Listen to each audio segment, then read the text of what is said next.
I speak little, mister, but I cook clean. The rancher looks once and says, "You are hired now." Arizona Territory, 1879. Heat stands white on the porch boards. Dust lifts from the two-track-like breath. A tall rancher sets a hinge nail with a steady palm. A slim young woman walks the last yards with a cast-iron pot held close. Light pours across her dress like water. Her voice is plain and sure. I speak little, mister, but I cook clean. The man watches without a word. Wind carries scrub scent over the yard. A fly ticks on the rail. Thirst works behind the teeth of the day, yet the sky stays kind and bright. The woman stops at the first stair. Boots scar the step, yet hold. A small tremor runs through the pot handle, then settles. Name, he says. Lark, she says. Full name, he says. Not given to strangers, sir. Work first, then names. A boy with a tin pail passes the gate and lifts his chin. Ma says a clean cook saves a house, that flips the yard like a card on a table. The rancher looks once and steps aside. You are hired now. Daylight holds as if it nods. She crosses the threshold. Slow dress is light blue and clean. Leather boots ride to the knee. Hair is light and falls to the shoulders without pins. No outer layer, no cloak. Stove iron waits cold. In a room that once knew steam, bread marks score the table like faint maps. A tin of dried sage sits upright and stubborn. The rancher points to a basin. Water is there, a cot beyond that door. Talk comes after supper. His voice runs low but sure. Lark nods. The pot sets down with a soft ring on the stove plate. She opens the firebox and sees only gray. Breath goes out, then comes back hard. Kindling sits in a neat stack by habit, not by use. She moves without speech, splits a sliver with a work knife she carries in the pot. Builds a cross of pine, strikes a match on the heel. Flame steps up bright and small, no smoke sting. She minds the draw with the care of a psalm. Oats go to a pan, water hisses. The room wakes like a foal. The rancher does not touch her pot. He stands with hat in hand like a man before a marker stone. He says little. He sets one more stick to the box and backs away. Chores line up in her head like geese on a pond. Sweep first, then boil rags, then scour the plates, then bread. She works without hurry. Floor shavings curl from the broom and gather under the table. A wasp nest. Long dead leaves, a paper cup above the window. She knocks it down and holds it like some shed skin. Light moves on the wall, slow and honest. A sour tin gets rinsed. Skillet gets sanded till black turns to clean black. The air grows warm with oats and sage. The boy from the gate brings a bucket to the step and sets it quiet. Says nothing this time. Leaves a red thread from his scarf on a nail, like a flag to show he came. Lark ties her hair with that thread and keeps at the work. The rancher tests a hinge and listens to the room, like a man listens to weather. He stands in the doorway, says one line, "Fire draws right." She answers, "Fire draws right," when the door knows it is wanted. He nods once, stays near but outside the path of her hands. Bread begins as water that remembers heat. She sifts flour into a wooden bowl that shows knife scars from a cook who is gone. Salt goes in by pinch lard, by eye. The heel of her palm folds and presses, no waste, no show. The dough lifts and settles and lifts again. She sets it near the back of the stove, where warmth is mild. Then she walks the room and sets it to rights. A lace doily lies flat on a stand. She leaves it where it lies. A cracked mirror leans. She leaves that too. Nothing moved that is not made for work. Outside the yard holds 2 cows and a fence that needs a brace. A windmill turns like a slow wrist. The rancher drinks from a dipper and does not offer words. Lark pours oats into a bowl and places it on the table. He sits with a straight back. He eats, spoon lifts and falls in a patient line. No praise comes, no slight comes. After 3 lifts, he looks up just a little. Clean, he says. She hears more than one thing in that word. Her breath loosens, though her frame stays set. The sun rides high. She hauls water twice and does not spill. She scrubs the iron stove rings with sand till they shine like river stones. She lifts the dough. It shows a soft dome and keeps shape. She cuts with a tin rim and sets rounds to a pan. Honey waits in a jar with wax paper tied by string. She does not touch it yet. The rancher steps past with a coil of wire, and a postmal says, "I will be at the east fence." She says, "There will be bread when you come back." He lifts the coil. He goes chickens speak in the yard. A stray dog watches from shade, then sleeps. The boy returns with the pail, now empty, and a biscuit from some other hand. He trades her the biscuit for a story about how long doe should rest. She tells him a minute story that runs as short as a breath. Let doe rest till it trusts your palm. He smiles like a colt, then slips away. Heat stays honest but not cruel. Biscuits rise. Steam smells like home that belongs to no place on a map. Lark plates one round and cracks it open. The sound is a small sigh. Butter falls in and disappears. She sets the plate down for the rancher, though he is not yet back. Then she walks to the porch and looks out over the field. A rider trails dust far out by the arroyo, but turns away at the fence line. She watches till only heat shiver remains. A crow lands on the hinge post and stares with one eye bright. She stares back and does not blink. First, the crow goes. She goes back inside and checks the fire. Draw stays right. She brushes flour from the table into her palm and drops it to the ash bucket. The room now smells like work done well. Her shoulders lower by an inch. No slack, just rightful ease. The rancher returns with new dust on his boots. He stops at the door, looks at the plate. Then at her hands he sits, breaks the biscuit, eats. A slow nod comes like a gate swinging free. Not many words fit in him yet. One more finds room. Stay through the week. Wages after roundup. Board from the stove. She says the week will do. He says then the week will do. She asks for flour by sack weight, and for salt by pound, and for coffee. If stock allows. He says stock allows. Her eyes lift once to his face. His eyes lift once to the blue bit of thread that ties her hair. That is all that passes. They set roles without a speech. She keeps house and kitchen. He keeps boarders and water. The boy runs messages and keeps to his tin pail and his red scarf and does not change from first look to last midday slides toward afternoon. Lark needs a second batch for tomorrow and sets a sour starter near the stove in a crock that shows a chip shaped like a star. She wipes the table with a damp cloth till the grain shows clean. A small laugh escapes when a curl of flour sticks to her knuckle like a moth. She does not know why she laughs. She lets it stand. The rancher hears it from the porch and sets his jaw softer. He says nothing about it. He replaces a loose board on the step so her boot will not catch. He drives the nail home with 2 clean strikes. He leaves the hammer on the rail where the sun can warm the head. Late light leans, but the day is still bright. No dusk yet, no shadow hiding. A paper shows up under a stone by the gate. A merchant handbills for debt on a neighbor who left the territory. The stamp bears a badge star. The boy brings it in with a look that asks a question. He does not voice. Lark reads the lines slow. The words aim at the ranch by mistake or by mischief. She sets the paper under the stone by the stove foot and weighs it with her pot. Small things first, she says under her breath. Then large things. The boy nods, like he understands a rule of weather. The rancher steps in, sees the stone, sees her face. She says only one thing: we will keep supper warm.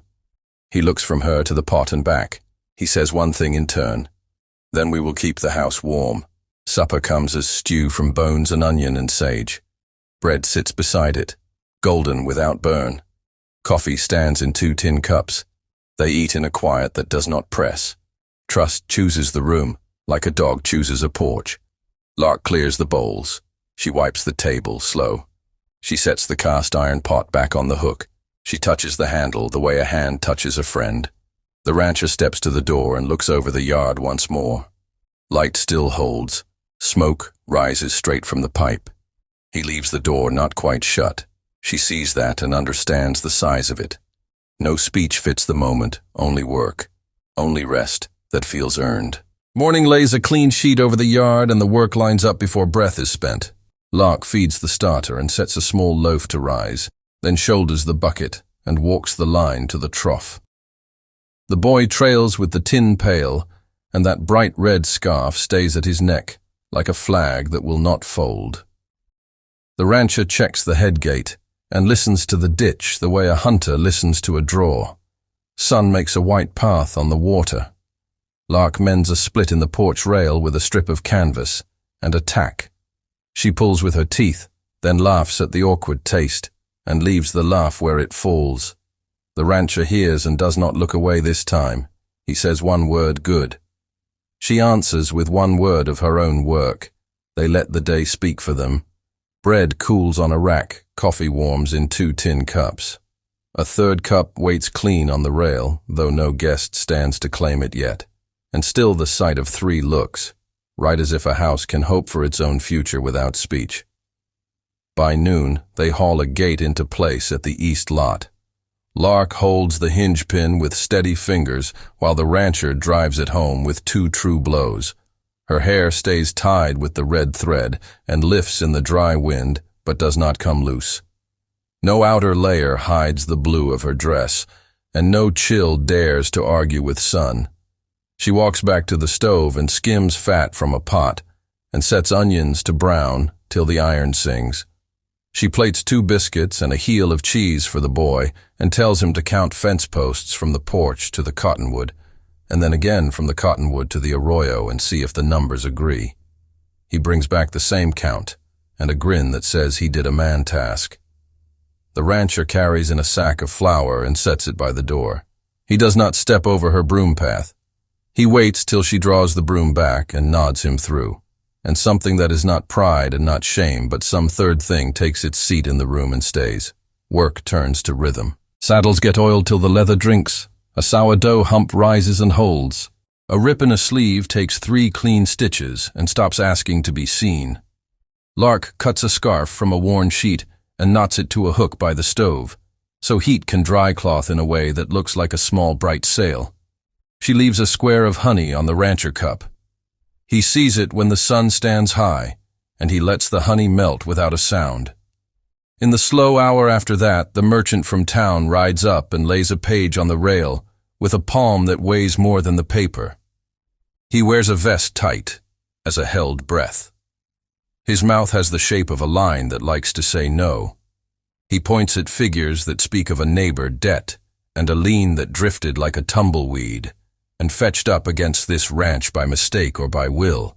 He watches Lark more than the rancher. He says a kitchen hand without papers cannot stand in a ledger.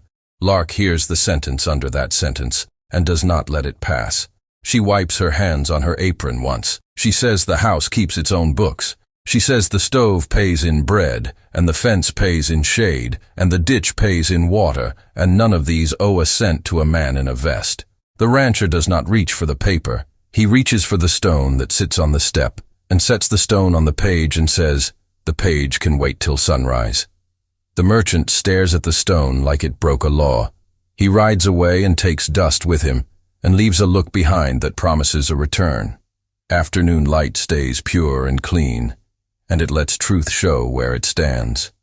Neighbors drift in 1s and 2s to trade word for word on water and wire. Lark hands them coffee without sugar and bread, without burn, and the talk softens at the edges. The boy leans on the doorpost and spins his pail by the handle till the light in the bottom makes a coin.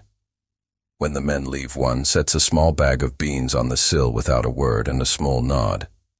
And that is how belonging pays, when it means to last.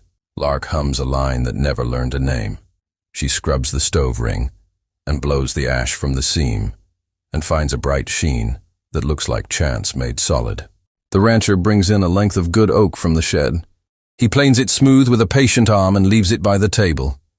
He says for dough, she runs a palm along the wood and lets her hand stay there till the heat in it meets the heat in her skin. Wind begins to push by midday and turns the pasture grass into moving cloth. A rider edges along the far fence and stops where the arroyo cuts the field. He is thin and long and wears a smile that bends wrong. Lark knows that shape and that gait, though the land has changed under her feet since the last time he stood near. He tips his hat like a coin that will not land.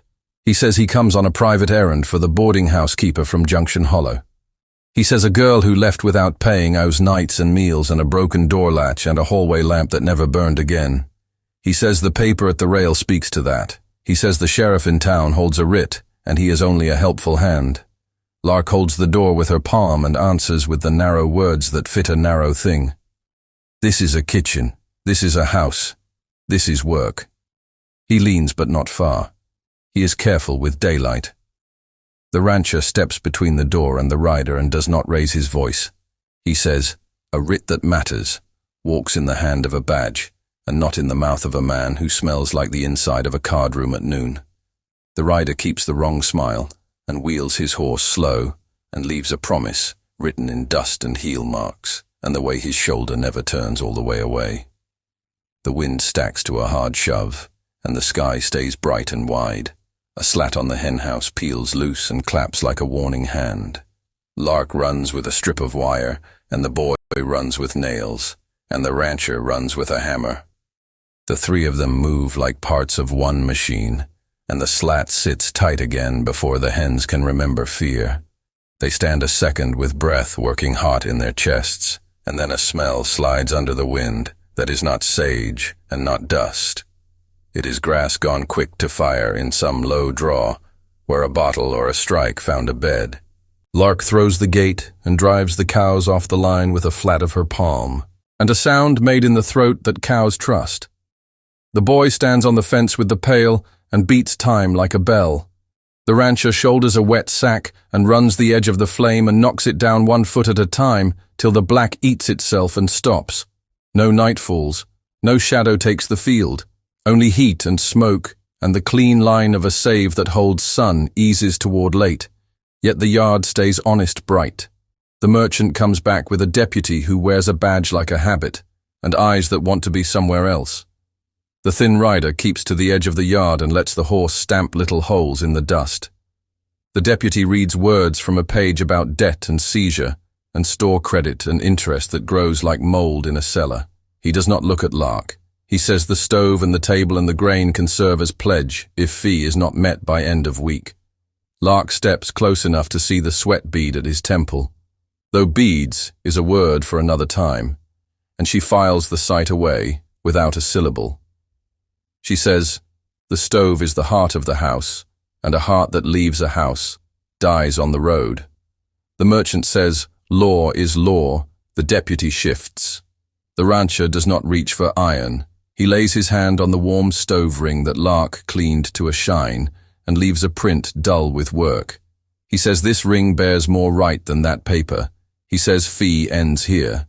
The deputy lets out a breath that sounds like a gate when it swings wrong. He folds the page without reading the last line. He says, I will take this back to town. The merchant flares and then swallows flare and says, he will speak to the judge. The thin rider smiles the wrong smile. Lark takes 1 step, so the man in the vest must look at her, and she says one clean thing. Come back with a judge and a woman from the church, and the teacher who knows the boy, and say it to all of them in this yard in daylight, where bread sits, and where water runs, and where work stands in its boots. The 3 men look smaller for a small second, then they go. Late day turns fierce with wind that has a mind. The ditch chokes with tumble, and the head gate kicks like a mule. The rancher leans into the bar, and the bar grinds his palm. Lark sees the water climb. She moves to the far end with a fork, and drags weed and stick and grass free while the current shoves back. The boy plants his tin pail against the gate to wedge it half shut, and the red scarf snaps like a flag at war. The fork slips. Lark slips. The water grabs her boot. She sets her weight and does not fall. She says hold. The rancher answers hold. The gate drops to right. The push eases. The ditch runs true again. They stand wet to the knee and shine with effort and laugh once with no reason. But the clean fact that the ground holds Lark shakes her dress hem, and it sheds water like a bird wing. She will not take a shawl. She will not take a coat. Sun dries the blue cloth and the shape of her in it, like a promise that winter has no say. At this hour, the thin rider keeps his word in the way. A hawk keeps a word with a rabbit. He returns at midnight next day, with 2 more men, and a coil of line and a plan that is not for talk. He aims for the stove and the table and the grain in the bin, and for the pot that Lark carried here like a relic that holds a prayer. He says the merchant will settle after seizure, and that is as good as justice. Lark does not shout. She lifts the pot and holds it at her breast, and looks at the men as if looking alone can move a thing aside. The rancher steps between the door and the men, and the room goes very still. He says no. The word hangs like a plank across a cut. The rider touches the heel of his hand to a coat where a flat weight rides under. The rancher sees it and does not answer with iron. He takes one pace that says, "This is a house, and the law here is work and bread and water and right." The men falter. The boy rings the pail with a quick struck palm, and the sound runs sharp through the yard and fetches 3 neighbors at a trot who stand with hands easy but set. The men measure the count again and find the sum not sweet and pull back like a tide that does not like the shore. They leave a word thrown over a shoulder about court and cost, and come morning, and then they are only dust and heat again. When they are gone, the yard does not cheer. It exhales. Lark sets the pot back on the hook and sees her hands shake only a little. The rancher sets a stool by the table and planes the oak board till it shows a river of grain that Light wants to stroke. He says, "This is for pastry." She says, "This is for staying." He looks at her face like a man checks a horizon before he moves cattle across. He says, "Stay." Then she says, "Yes." Bread rises again. Coffee stands again. The 3rd cup on the rail looks less like hope and more like a plan that has learned its feet. The boy sits on the step and winds the red scarf around his fist and says one line like a witness who learned a role he did not ask for. Bad men hate kitchens in daylight. Lark nods once and smiles with half a mouth and sets herself to cut butter into flour and turn it with a wooden spoon that will not break. Day breaks clear and the house stands straight in the light. Lark lifts the crock and feeds the starter and sets a fresh loaf to rise. Grain dust floats and turns to gold in the beam that crosses the table. The boy sets his tin pail on the step and rubs the red scarf flat with the side of his palm. A neighbor leaves a coil of good wire by the rail, and a second leaves a sack of beans, and both go without talk. Work keeps time. Water runs true. Fence holds. The merchant does not show. Yet the wind brings town noise from far off, like a wagon on stone. Lark sweeps the threshold and sets the pot to a slow simmer. She keeps the blue dress clean, and her hair bound with the same small thread, no coat, no shawl. Sun stands right above, and the room takes that gift and answers with heat from iron, and with the smell of bread that lifts past fear. A paper waits under a stone by the stove foot. The stone says soon. The rancher planes the oak board, till it looks like a river that forgot how to be hard. He sets the board at the center of the table, the way a man sets a map before a march, hands steady, eyes steady. A knock comes, then not a sneak knock, and not a sly scratch, but a plain sound that respects a door. A woman from the church stands outside with her gloves held in one hand, and a teacher stands with her, and the deputy stands one pace back. The merchant comes last and keeps to the shade like mold in a cellar. A judge steps down from a buggy with a face like dry bark that has learned patience. Day stays bright. Every face must stand inside that light. The judge asks for bread and for water before he asks for paper. Lark brings both. He eats like a man who remembers hunger. He drinks like a man who remembers dust. He wipes his mouth with the back of his hand and reads the merchant page and does not let the merchant speak over the words. The teacher puts a hand on the boy's shoulder. The boy stands tall for his size and keeps the scarf at his neck. The deputy looks at the stove ring with the print of the rancher palm and looks long. The judge folds the page. He asks one thing: who holds this house? The rancher answers without hurry. Work holds it. Bread holds it. Water holds it. The judge nods and asks a second thing: who keeps the heart of it?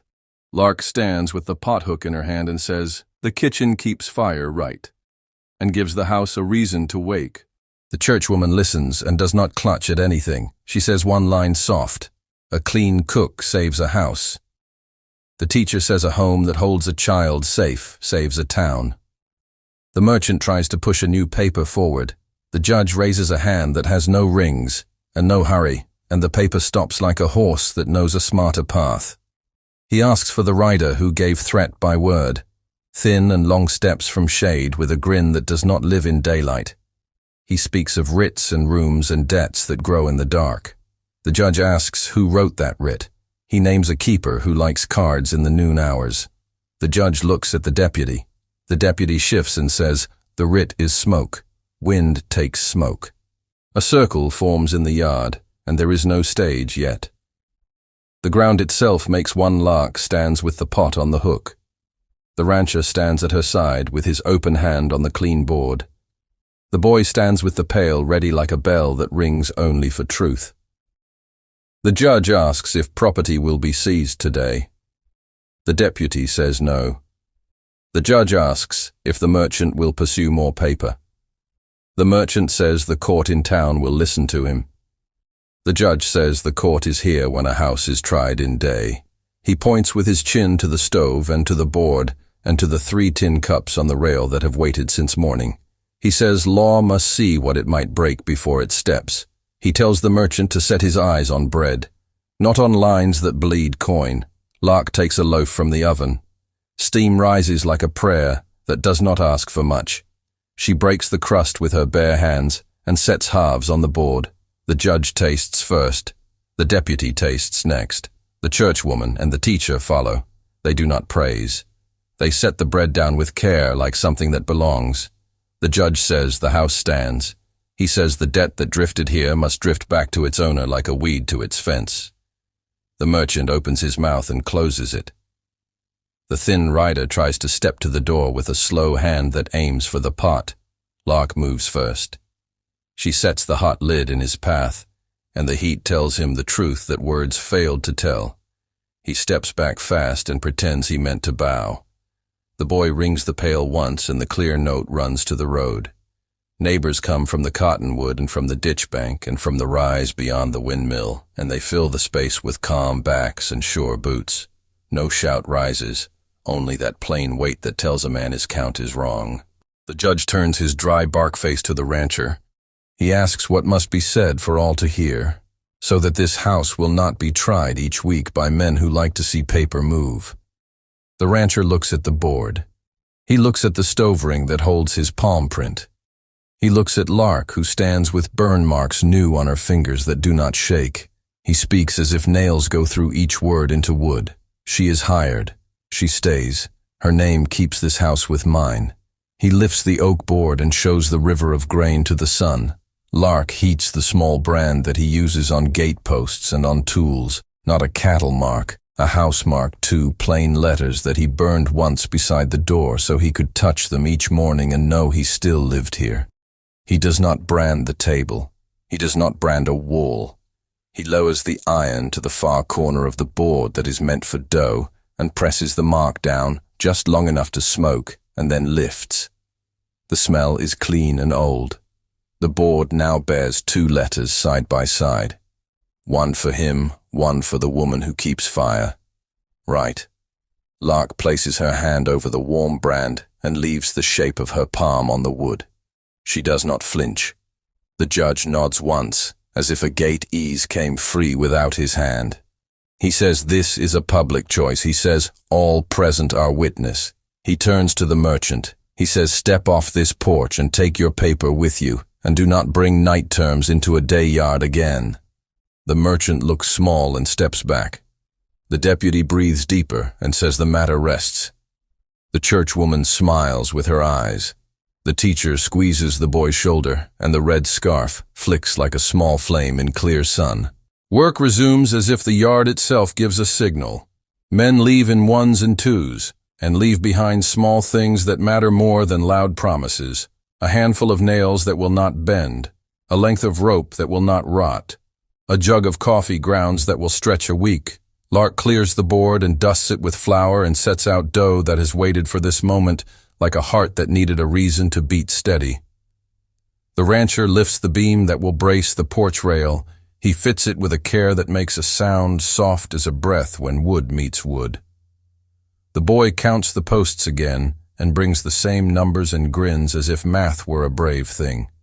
The judge eats another piece of bread on the step and lets the crumbs fall where the chickens can earn them. He tips his hat to Lark and to the rancher. He tells the deputy to write nothing except the word settled on the back of the dead page. The deputy does as told. The merchant rides for town and keeps his back stiff to keep from looking back. The thin rider hangs at the far fence like a burr. No one wants to touch. He turns his horse, but the horse chooses slow and honest steps that give him time to think.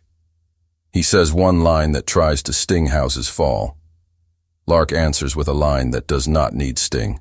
Houses stand when work stands. He looks at her and finds no place to set his grin. He goes, "Time moves by light and by chores and by the slow heat that holds inside iron." Lark lays out biscuits for the next dawn. She stirs a stew that does not waste and does not show off. She sets 3 cups on the rail again because 3 looks right. A breeze rises and cool cloth flutters on the fence where she left it to dry. The new brace holds the rail, and the porch boards stop their talk. The rancher sweeps shavings from the step with the back of his hand and looks out toward the arroyo. He listens and hears only wind and a crow that speaks in a voice that is honest for a crow. He steps inside and stands beside the table. He touches the board at the place where the mark was burned. He does not rush speech. Lark turns the loaf in her hands and then sets it down. He says one thing that is not small. Stay for good. She answers with one word that is not less. Yes. He nods once. He does not reach for her. He steps outside and lifts the old horseshoe from the nail above the door. He scrubs the rust with sand till the iron shows clean.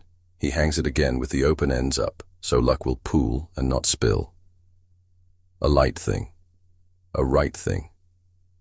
A neighbor sees from the road and touches the brim of his hat and keeps walking with a step that looks easier than before.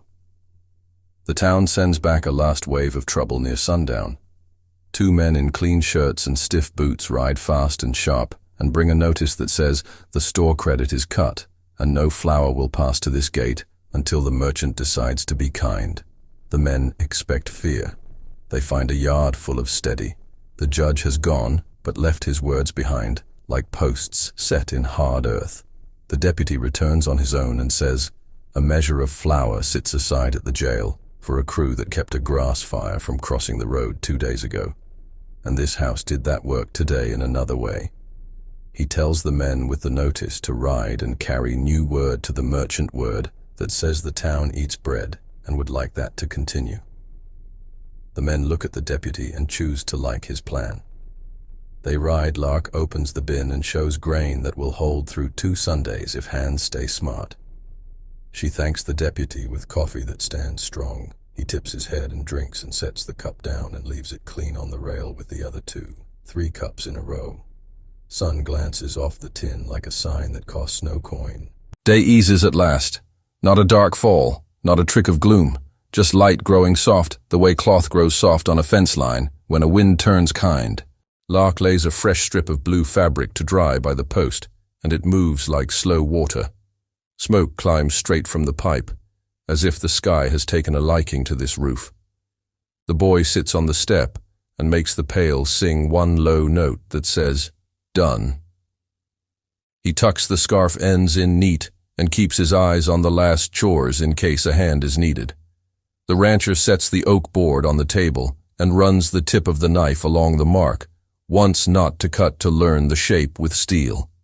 He puts the knife down and brings out a small thing wrapped in cloth. Not gold, not town work, something he made when the wind blew wrong last winter and the nights felt longer than a man could stand. He unwraps a rolling pin carved from that same oak. The grain runs like river lines that know how to find home. He has burned a small mark at one end to match the board. He sets it on the table without speech. Lark rests her hand on it, as if it were a shoulder that needed to learn trust. She lifts it and feels the weight and the balance and the promise. She says one line that is as much vow as meal plan.